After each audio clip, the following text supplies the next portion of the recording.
धर्मेंद्र ठाकुर है, उत्तर बंगाल की धरती, दार्जिलिंग डिस्ट्रिक्ट में मालदा नामक एक छोटा सा शहर है, जिस शहर से मैं बिलोंग करता हूं। पेशे से मैं नेटवर्कर नहीं था जी, बाय प्रोफेशन पेशेगत रूप से मैं इंडियन इकोनॉमी, भारतीय अर्थशास्त्र का एक रिसर्च स्कॉलर, एक प्रोफेसर था मैं इंडियन इकोनॉमी का। और आज से 33 साल पहले ऐसे ही किसी मीटिंग से मैंने अपने सेल्स इंडस्ट्री सेल्स की शुरुआत की थी। उस समय भारतवर्ष की माटी में नेटवर्क इंडस्ट्री का आगमन नहीं हुआ था। कोई एमवे या मोदी केयर जैसी कंपनी या क्या अपने वाइटिन जैसी कोई कंपनी नहीं थी, लेकिन सेल्स उस जमाने में भी हुआ करते थे। और सेल्स का नशा कहे कि आज तकरीबन 33 साल सेल्स की सेवा करते करते आज, जबकि मेरी उम्र तकरीबन 63 साल है, I am a young man of 63 years old. 33 साल 63 साल अपने जिंदगी के जवानी को हमने सेल्स के नाम कर दिया, क्योंकि हमने अपने जवानी से ये वादा किया था, जो है जवानी हमने तेरे नाम अपना सारा जीवन लिख दिया सेल्स के नाम। और आज भी सेल्स कर रहा हूं, आज भी सेल्स कर रहा हूं। ये आप लोग जो सेल्स की भाषा में सर करते हैं, बड़े बड़े सर ब्लेजर लगाते हैं, टाई लगाते हैं, वाहिद से पूछना जो मैंने अपनी जिंदगी में कभी फॉर्मल कपड़े भी नहीं पहने, क्योंकि मैंने वही किया जो कि लीग से हटकर हुआ करते थे। मैं तब भी जींस और कोट पहनता था, आज भी जींस कोट पहनता हूं। आज वाहिद ने मेरे को फुल स्लीव शर्ट पहना है, और ये शर्ट की ये कहानी है मियां। जिस दिन मुकेश डबल डायमंड हुआ, तो उस दिन मुकेश ने मुझे ये शर्ट गिफ्ट किया था। और एक बार ताली हम चाहेंगे मुकेश के लिए, जो शायद पिछले हफ्ते की क्लोजिंग में मुकेश शर्मा प्लैटिनम बन चुके हैं आपकी कंपनी के। और जहां तक मुकेश की इनकम की बात अगर कहें, तो मैं ऐसा गर्वित पिता हूं, ऐसा अभिमानी पिता हूं, जो आज से 24 साल पहले या 25 साल पहले ये दो बदमाश मुझे मिले थे, एक वाहिद और एक मुकेश। ये हमारे नेटवर्क इंडस्ट्री के साथी हैं। सब मैं जवान था, ये बच्चे थे छोटे छोटे, बड़े बदमाश। ऐसे मीटिंग में वो पीछे बैठा करता था वाहिद, या पीछे। खाने के बड़े शौकीन थे। मीटिंग आकर इनका हर मीटिंग में आने के बाद इनका एक ही चस्का होता था, जो खाने का जुगाड़ कहाँ है वहां बैठकर खाना। कितने लोग ना आवे, ऐसे लोगों का पैकेट ले जाकर के उनको हड़पना, उस पर आक्रमण करना, ये अब्दुल वाहिद का काम। और देखो ये इंडस्ट्री का कमाल, देखो जो कल का खाने वाला, कल का पैकेट उड़ाने वाला आज करोड़पति बन गया मेरा बच्चा। और मैं ऐसा गर्वित पिता हूं, जो आज मेरी मौत भी हो जाए, आज मेरी जनाजा भी निकले ना, तो मेरे पीछे ऐसे ऐसे करोड़पतियों का सैलाब चलेगा।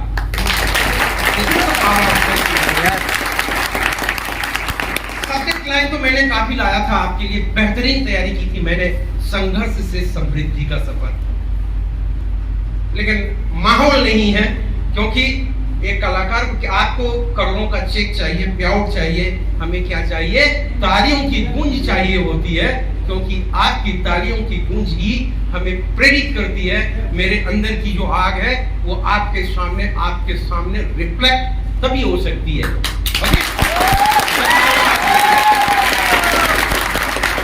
छोटे छोटे टिप्स दूंगा बेटा मैं आपको, क्या कहूं आपको। सब मैक्सिमम लोग जो है मेरे लिए कोई सभी पुत्रवत हैं, ये चाहे ये हैं, वाहिद हैं, सभी मेरे लिए बेटे हैं, पुत्र हैं जैसे हैं हमारे।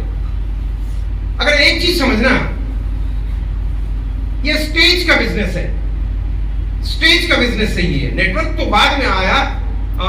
जिस समय मैं जेएनयू में, जवाहरलाल नेहरू यूनिवर्सिटी दिल्ली में, जब मैं इकोनॉमी का स्टूडेंट था, तो वहां हमारे जो 6 पेपर होते थे ना, 6 पेपर, उस 6 पेपर में एक अच्छे स्पीकर की, एक अच्छे वक्ता की क्या विशेषताएं होनी चाहिए, उस पे क्लास हुआ करते थे।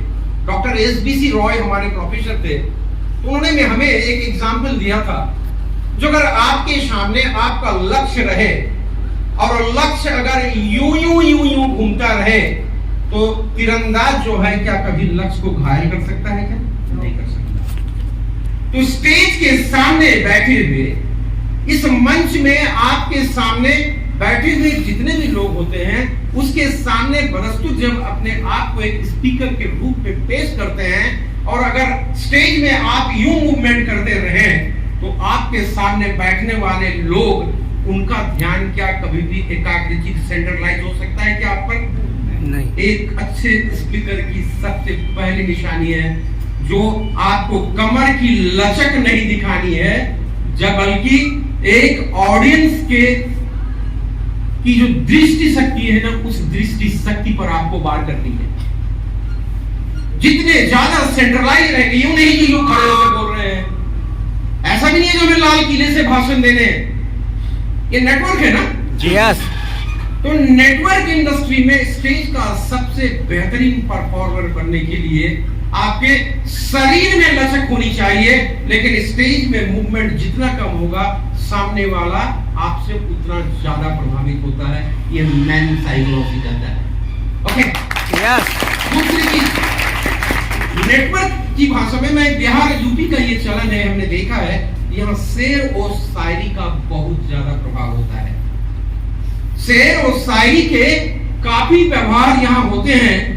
यकीन मानना मित्र, शेर और शायरी सुनाकर लोगों में तत्कालिक प्रभाव तो आप ला सकते हो, लेकिन इसके कभी सुदूरगामी प्रभाव नहीं आ सकते। ये सीखने का बिजनेस है बेटा, जब तक नहीं सीखोगे तब तक बड़ी कामयाबी, लंबी कामयाबी आपको नहीं मिल सकती। ये जो देख रहे हो ना मुकेश शर्मा, ये उनका वाहिद तो फिर भी ये क्या कहे जो ऑलराउंडर था, ये ऑलराउंडर था। लेकिन ये मुकेश जिस दिन मेरे पास आया था ना, मुकेश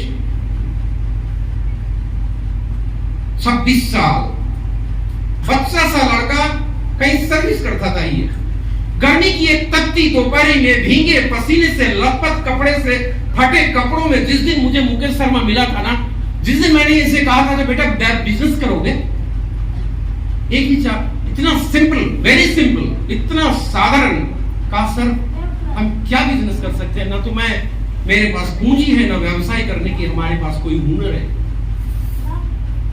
एक गर्वित शिक्षक के हैसियत से मैं कह सकता हूं जी कि आज के इस जमाने में अच्छे टीचर आपको बहुत मिल जाएंगे, अच्छे शिक्षक आपको बहुत मिलेंगे, लेकिन एक अच्छे शिक्षक को अच्छा छात्र मिलना भी शिक्षक के लिए गर्व की बात होती है। अपने 27 साल 28 साल 33 साल के करियर में हमने ऐसा फॉलोअर नहीं देखा, ऐसा फॉलोअर नहीं देखा।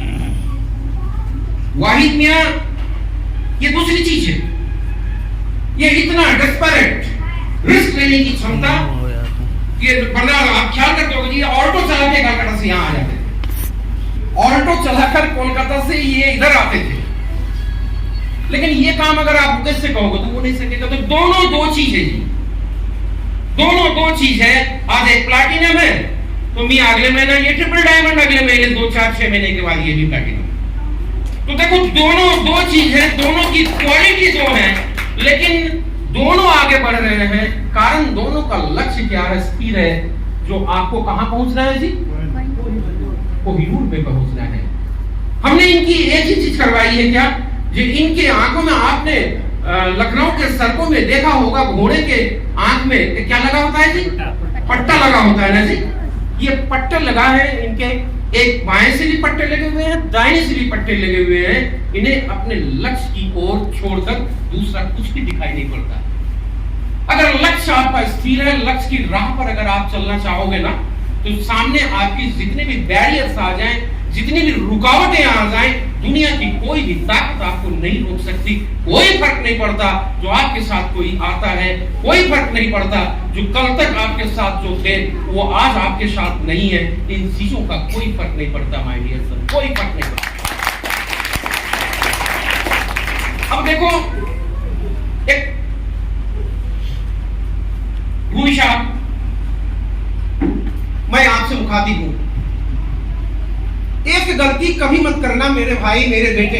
ये जो नेटवर्क का बिजनेस है ना, ये दुनिया का सबसे आसान बिजनेस है, सबसे आसान बिजनेस है दुनिया में। इससे आसान और कोई बिजनेस नहीं।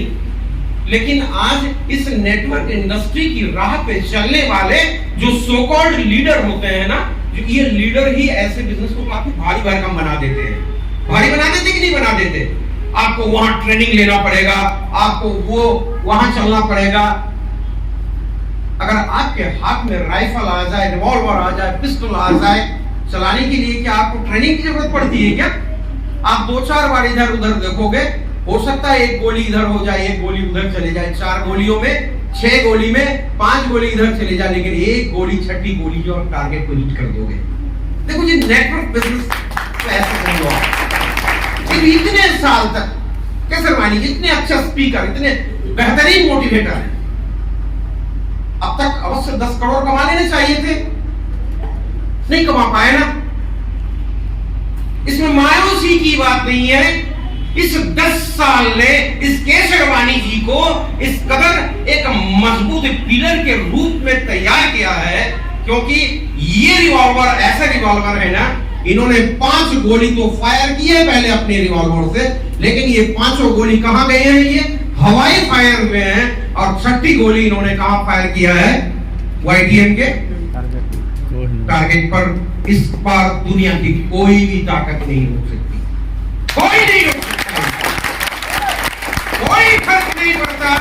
तो इस पावन धरती पर, इस उत्तर प्रदेश की धरती पर कोई YTM करे या ना करे, लेकिन एक दीवाना, एक आशिक, एक पागल अगर सर पर कफन बांधकर एक सरफरोश की भांति अगर कामयाबी के राह पे चल चुका है, तो इनके राह पर रोड़े लाने वाले, रोड़े खड़े करने वालों की क्या विसात, क्योंकि इन्होंने तो ये जान लिया है कि मेरे पास 6 गोलियां ऊपर वाले ने दी थी, 5 गोली को तो मैंने पहले ही बर्बाद किया है, हमारे पास ये अंतिम गोली है। गोली टारगेट को हिट करेगी, क्योंकि आदमी बाउंस बैक कब करता है?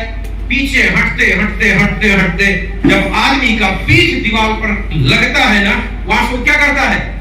बाउंस बैक करता, पुश करता है सामने की ओर। यही प्रकृति है, यही प्रकृति का नियम है। अब इन राहों में चलने के लिए बहुत important tips, please mind it. ये मैं आपको किसी किताब की भाषा नहीं बता रहा हूं, अपने जीवन का तजुर्बा मैं आपसे शेयर कर रहा हूं। ये जो पूरी सृष्टि है ना जी, ये पूरा जो ब्रह्मांड है, ये पूरा ब्रह्मांड क्या है? एक एनर्जी है, ऊर्जा है, ये पूरी ब्रह्मांड। मैं एग्जांपल दिखाऊंगा आपको, मैंने एक्सपेरिमेंट किया है, कैसे मैं बताता हूं आपको। ये उस ऊर्जा है, ये पूरा ब्रह्मांड। इस ब्रह्मांड को अगर आप जैसा भी आदेश दोगे, आपके जुबान से, आपके मुंह से, आपके हर एक जुबान से निकलने वाले एक एक शब्द ही आपके जिंदगी के राहों को प्रशस्त करेंगे, कामयाबी के राह को ये बनाते हैं। अगर हर हमेशा आपके मुंह से निकल जाए, जैसे ये केसरवानी जी को, क्या केसरवानी जी हैं?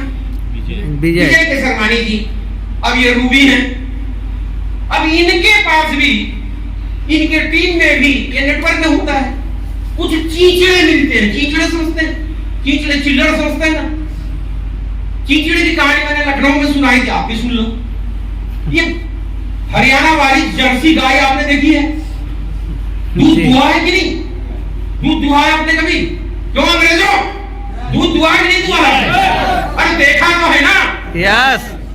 तो देखना, गाय का जो थान होता है ना, उसमें 10 लीटर, 12 लीटर, 15 लीटर क्या होते हैं? उसमें दूध होते हैं। और देखना, गाय का जहां से बाट होता है, वहां में क्या होता है? 2-4 चीलर लगे होते हैं, चीलर, चिमटे, चींचड़े। अब वो एक चींचड़े के लिए उस थान में 60 लीटर, 10 लीटर दूध जो है वो क्या होता है? सफिशिएंट होता है कि नहीं होता? वो चाहे तो जिंदगी भर उस दूध के महासागर में गोता लगाता रहे, फिर भी दूध के स्टॉक में कहीं कभी कमी नहीं आएगी। आएगी क्या?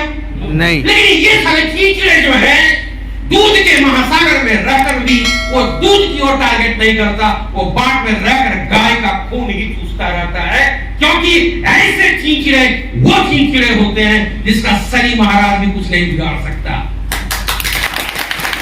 रूबी से लेकर डायमंड तक का सफर, रूबी से लेकर डायमंड तक का सफर, डायमंड से लेकर डबल डायमंड तक का सफर, ट्रिपल डायमंड से प्लैटिनम तक का सफर, ऐसे चीचड़े आपके साथ रहेंगे। इनको लॉ ऑफ एबंडेंस समझ में नहीं आती। लॉ ऑफ एबंडेंस क्या है? ये जो पूरी ब्रह्मांड ये सृष्टि देख रहे हैं, असीम संभावनाएं हैं, इसमें असीम संभावनाएं हैं। सिर्फ इधर से आवाज देना, कहां से आवाज देना है? इधर से आवाज देना। चाहत होनी चाहिए कहां?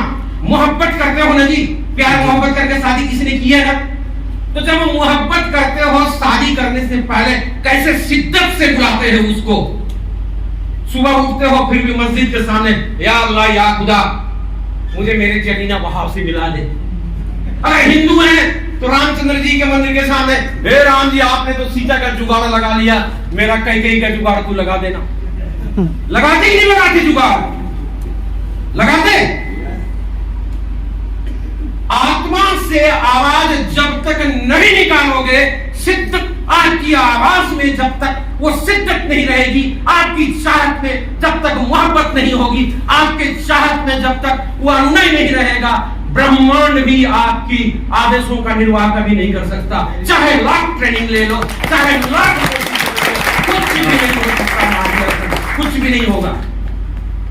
यकीन मानना, हर दिन सुबह उठकर पैर हाथ मुंह धोकर के अगर इस्लाम को मानने वाले हो मस्जिद में जाना, अगर हिंदू को मानने वाले हो घर की मंदिर में बैठ करके एक बार ईश्वर के सामने जरूर करना, जो है ईश्वर आपने मुझे इतनी बड़ी अपॉर्चुनिटी दी है, कम से कम इस बार मेरी चाहत को जरूर पूरी कर देना जी।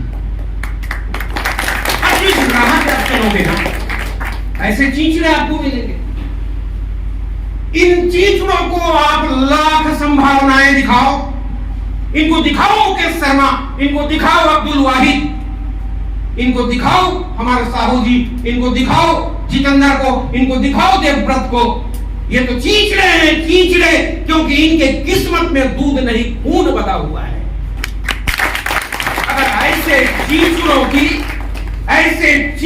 की ख्यालात रखोगे, ऐसे चींचड़ों के साथ लेकर चलने की कोशिश करोगे, उखाड़ कर फेंक दिए जाओगे, बेहतर होगा। ऐसे चींचड़ों को क्या करना है?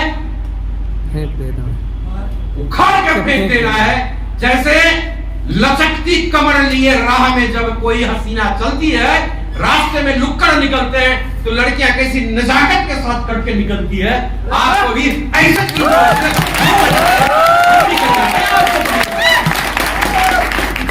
समझ में आई बात? यस। लड़ने नहीं है आपको, यस। चींचड़ों को परेशान नहीं करने जी, चींचड़ों को पता भी नहीं चलने देना है यस। कि तेरे को तो मैंने पॉट से निकाल कर फेंक दिया, चींचड़ों के बगल से निकल जाना है। कामयाबी का महामंत्र, हम में से 100 में से 99 लोग यही गलती करते हैं। चींचड़े जब काटते हैं ना, इन चींचड़े को मनाने में हम अपना समय और पैसे का अपव्यवहार करते हैं और गाते भी है गाना, जो तू रूठी रहो मैं मनाता रहूं, इन अदाओं पे मुझे प्यार और आता है। मनाने की जरूरत नहीं, ईश्वर से, अल्लाह से, भगवान से एक बार प्रार्थना कर लेना, इसको कन्नी काटने से पहले, हे भगवान इस चींचड़े को सुबुद्धि देना, ईश्वर इस चींचड़े को सुबुद्धि दे देना। आगे बढ़ जाना मित्र, इंतजार मत कर। आगे बात समझ में? यस। चलो आगे की बात। कोई भी इंडस्ट्री में किसी के लिए काम नहीं करता जी। अगर ये केसरवानी जी हैं अपने लिए कर रहे हैं, ये मियां है अपने लिए कर रहे हैं, ये अपने लिए कर रहे हैं, वाहिद भी अपने लिए कर रहे हैं। अब मैं चिल्ला रहा हूं, किसके लिए चिल्ला रहा हूं? आपके मीटिंग में भले 150 लोग हैं, लेकिन मेरे को जो माल मिल रहा है वो तो कंपनी से मिल गया। यस। मैं कभी 5 मिनट भी बोल करके जाकर सो जाऊं, कंपनी में मैं रिपोर्ट दे दूंगा जो लोग ही नहीं हुए मीटिंग में जी। क्या होगा? आपके स्पॉट के लिए अगले 6 महीने के लिए शेड्यूल मेरी नहीं आएगी जी, लेकिन पैसा मुझे तो मिल रहा है ना। यस। पैसा कंपनी भी देगी, पैसा वाहिद मियां भी देगा जी, पैसा मुकेश भी देगा। बिल्कुल सर।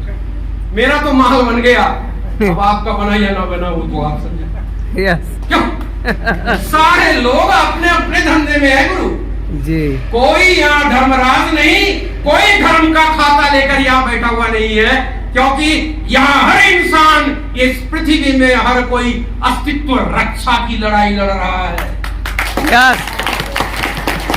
आप अगर गांव में रहते हो ना, तो आपकी सुबह सुबह किसी गांव के तालाब के पास जाना, देखना छोटे छोटे मेढक के बच्चे आपको टेडपोल्स नजर आएंगे। दिखा है, पूंछ होती है काले काले इतने बड़े, यूं यूं यूं घूरते हैं तालाब में। देखा है कि नहीं देखा? यस।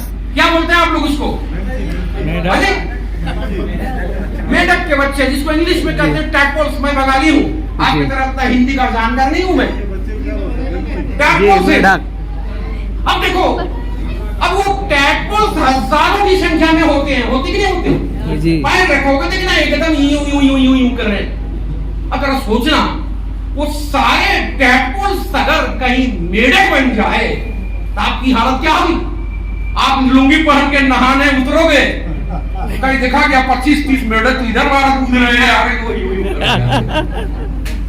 ऐसा होता है कि नहीं होता ना?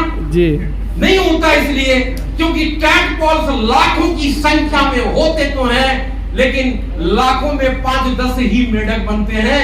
बाकी टैडपोल्स जो होते हैं मर जाते हैं और समय काल के गाल में समा जाते हैं, क्योंकि ये टैडपोल्स भी अस्तित्व रक्षा की लड़ाई लड़ता है। जो टिक जाता है मेढक बन जाता है, और जो नहीं टिक पाता वो काल के गाल में समा जाता है। ये इंडस्ट्री भी ऐसी है। आप टैडपोल्स हो, अस्तित्व रक्षा की लड़ाई आप लड़ रहे हो, वो लड़ रहा है, मैं लड़ रहा हूं। जो टिक गया टैडपोल बन गया, जो टिक गया टैडपोल बन गया, मेढक बन गया, फ्रॉग बन गया। नहीं टिके तो काल के गाल में चले गए। अस्तित्व रक्षा की लड़ाई। यस। अब आगे ले चलता हूं मैं आपको। जी।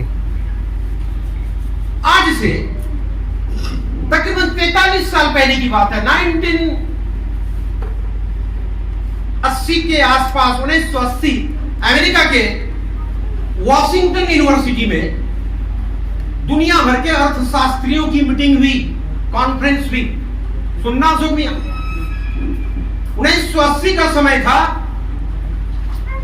सारे अर्थशास्त्रियों की कॉन्फ्रेंस हुई, और उस कॉन्फ्रेंस में आगामी 50 साल तक विश्व की अर्थनीति, अर्थव्यवस्था किधर जाने वाली है, उस पर थीसिस लिखे गए, उस पर दिशा निर्देशन तैयार किए गए अर्थशास्त्रियों ने लिखा।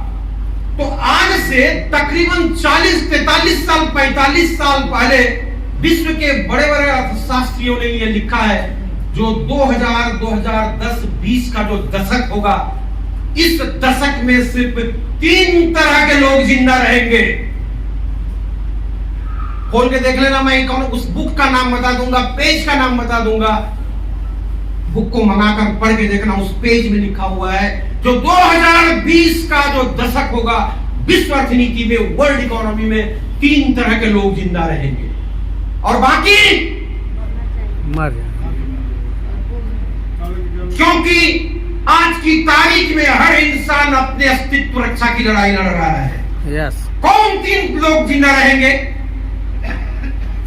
तो ऐसे 3 लोग जिंदा रहेंगे, और मैं उनकी भाषा बता रहा हूं, उनकी बात मैं अपनी जुबान से बता रहा हूं, जो अगर आप 2020, 22, 25 के इस दशक में अपने आप को प्रतिष्ठित रूप से जिंदगी जीने का हकदार समझते हुए अगर आप जिंदा रहना चाहते हैं, तो आपको क्या करना है?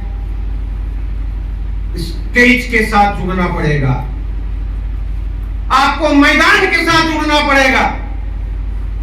अब देखो, मैं आपको एग्जांपल दे रहा हूं, इस दशक में करोड़ों रुपया वर्ल्ड कप का गेम हुआ, रोनाल्डो ने मारा गोल, मारा कि नहीं मारा? अरबों करोड़ों खरबों रुपया कमा रहे हैं। कौन? रोनाल्डो, पेले, लियोनेल मेसी। ये लोग क्या है?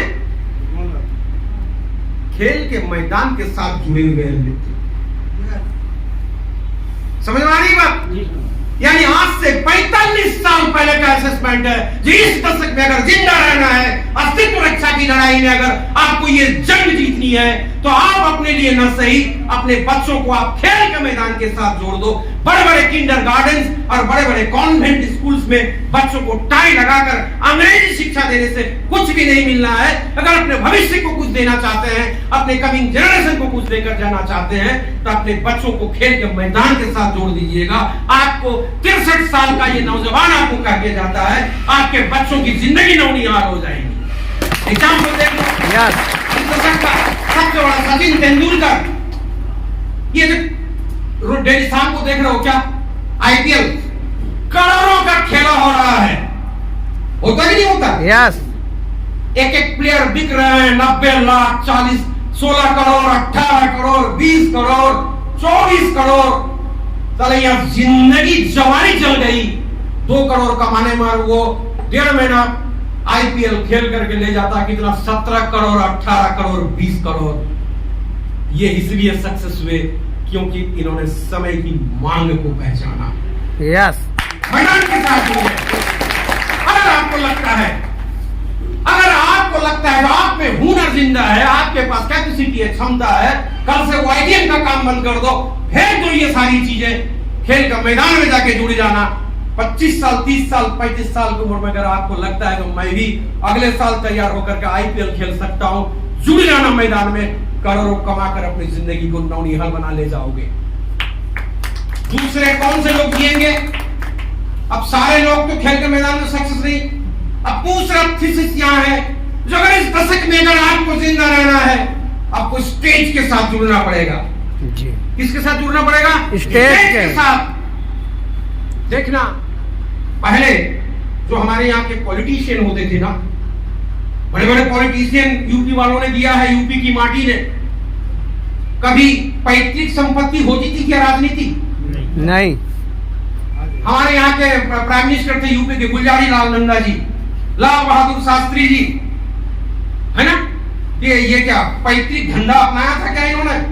लेकिन आज के राजनीति, आज के जो पॉलिटिशियन हैं, ये सबसे पहले राजनीति में एमपी एमएलए बनने के साथ साथ वो क्या करते हैं, अपने जो जनरेशन है, बेटा नाती पोता पुतहू का फ्यूचर को पहले सिक्योर कराते हैं, क्योंकि ये जानते हैं इत्तेफाक से अगर मेरी जिंदगी में मुझे स्टेज मिला है, ये मंच अगर मिला है, पब्लिक का मंच, तो जाते जाते करोड़ों रुपया अगर हम अपने परिवार को दे करके जाएं, बर्बाद हो सकता है। लेकिन एक बार अगर अपने पुरखों को, अगर इन बच्चों को अगर मैं स्टेज पकड़वा के चला गया तो मुलायम जी मर जाएंगे, लेकिन उनके बेटे आज है कि नहीं है?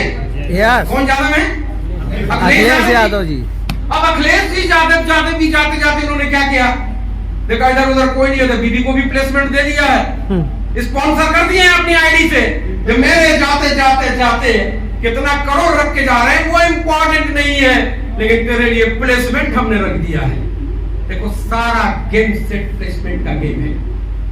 और आज की तारीख में हमारे जैसे यंग जनरेशन, ऐसे नेताएं, ऐसे नेता वर्ग जो कि स्टेज को संभाल के खड़े हैं, उनके लिए गले में तथा बिहारी में ज्यादा देखते हैं, गले में तौलिया मार लिया, एक इस मोटरसाइकिल लेकर के झंडा लगा के घूम रहे हैं। अरे घंटा होगा तुमसे, क्योंकि स्टेज को पकड़ रखा है वो, आपको उसके अनुयायी बन करके ताली बजाने के लिए जिंदा है। ताली ही अगर बजानी है तो वाई टीम के लिए हमारे स्टेज में आकर के ताली बजाओ तो पैसा मिल जाएगा। आपसे जिस बिजनेस के साथ आप जुड़े हुए हो, क्यों कहा जाया गया है, आप लोग किताबों में पढ़ते होंगे, इस दशक का सबसे बेहतरीन बिजनेस की संभावना कहां है? नेटवर्क बिजनेस में। क्यों? बेहतरीन प्रोडक्ट है इसलिए नहीं, बेहतरीन मार्केटिंग प्लान है इसलिए नहीं, इसलिए बेहतरीन कहा गया है क्योंकि आपने महाभारत में पढ़ी होगी, यदा यदा ही धर्मस्य ग्लानिर्भवति भारत अभ्युत्थानम, धर्म को परित्राण करने के लिए क्या होता है? बार बार धर्म का आगमन होता है कि नहीं होता? ये शास्त्र कहता है कि नहीं कहता जी?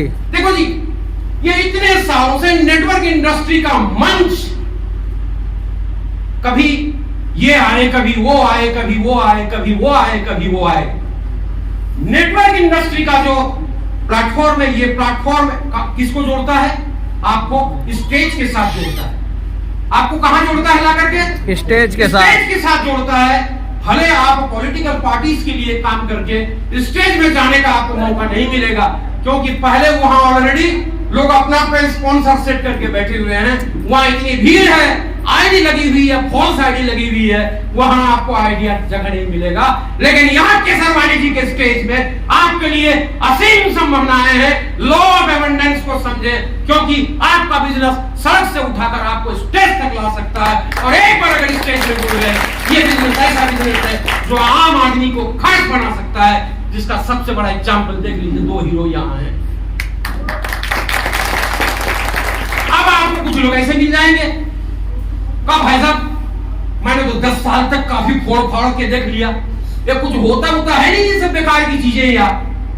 छोटी सी कहानी बोल करके खत्म कर दूंगा आपको, क्योंकि समय ऑलरेडी बहुत हो गए हैं। एक जमींदार थे जी, जमींदार, छोटे मोटे जमींदार थे। तो एक जमींदार साहब क्या थे, दोपहर को खाना पीना खा करके, हुक्का समझते हैं ना, ये पाइप लगा करके हुक्का पी रहे बैठ के। इतने में क्या हुए, बाहर में घोड़ों की टापों की आवाज आई। जमींदार साहब ने बोला, उनके जो मैनेजर वगैरह जीएम डीजीएम सब थे, उनसी मैनेजर, अरे केसरवानी अब देखा तो क्या बड़ा बाहर में अपना घोड़ा में कोई बाका। मैनेजर साहब केसरवानी साहब गए देखने के लिए, दरवाजा खोला। जैसे दरवाजा खोले, डाकुओं की एक झुंड घर में आ गए। जमींदार साहब की अच्छे से कुटाई की, उनके घर में जितने माल मटेरियल थे सब कुछ दिए गए। समझ में नहीं बात? दूसरे दिन क्या हुआ, मन महसूस कर, मन खराब करके जमींदार साहब घर में बैठ करके, उस दिन तो अब भूखा पीने का पैसा नहीं था, खैनी खा रहे थे उस दिन बैठ कर, तंबाकू मार रहे थे।